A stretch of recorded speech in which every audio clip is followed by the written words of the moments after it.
Meanwhile, the government has decided to extend the government-to-government arrangement for the importation of refined petroleum products that was supposed to expire at the end of this year.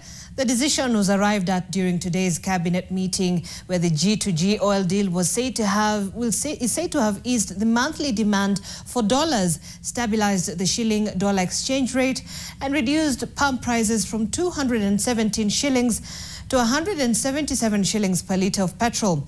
It is, however, unclear for how long the arrangement has been extended, as NTV's David Mudhoka reports. In what was its last meeting this year, the President William Ruto chaired cabinet on Tuesday morning approved the extension of the government-to-government arrangement for the import of refined petroleum products for a second time. The G2G arrangement was supposed to lapse on 31st December 2024, but is now set to continue in the upcoming year for an unspecified period of time.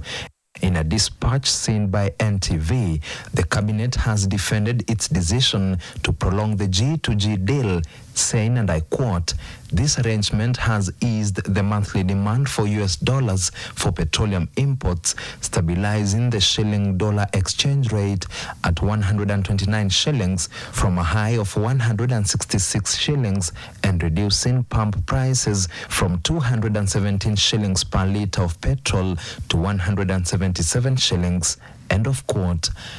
Kenya initially entered into the G2G arrangement, which allows the government to pay for petroleum products using Kenya shillings in April 2023 for a period of 9 months in an attempt to reduce the demand for US dollars from oil dealers, which was in short supply at the time.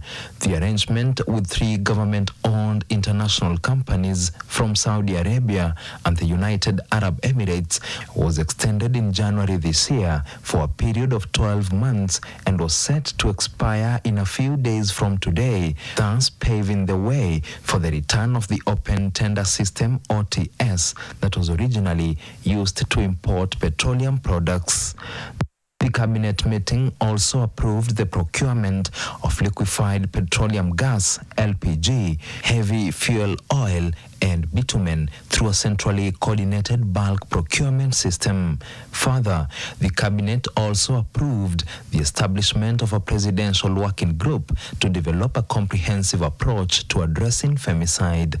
According to the cabinet dispatch, the working group will engage religious leaders, parents, schools, security agencies, and all other stakeholders to identify gaps in law, enforcement, and social values that contribute to the crisis.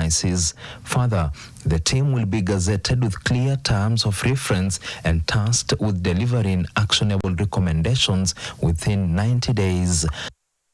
After the meeting, the president thanked his cabinet for its hard work throughout the year, stating, and I quote, "Many people thought that we would concentrate on populism, but we concentrated on transformation.